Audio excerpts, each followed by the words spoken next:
నమస్కారం. Welcome to reporter కవిత. ఏపీలోని volunteer వ్యవస్థ గురించి ఎప్పటి నుంచో చర్చ జరుగుతుంది.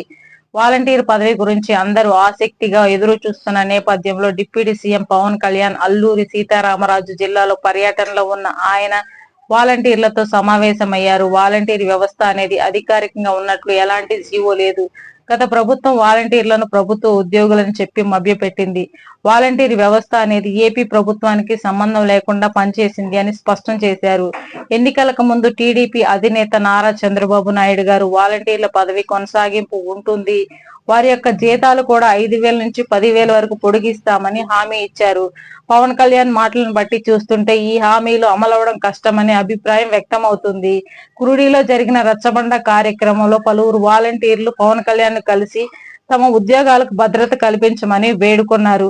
దీంతో పవన్ కళ్యాణ్ అధికారులతో చర్చ జరిపి తగిన న్యాయం చేస్తానని హామీ అయితే ఇచ్చారు. మరిన్ని వివరాల కోసం మన ఛానల్ ను సబ్స్క్రైబ్ చేసుకోండి. ధన్యవాదములు.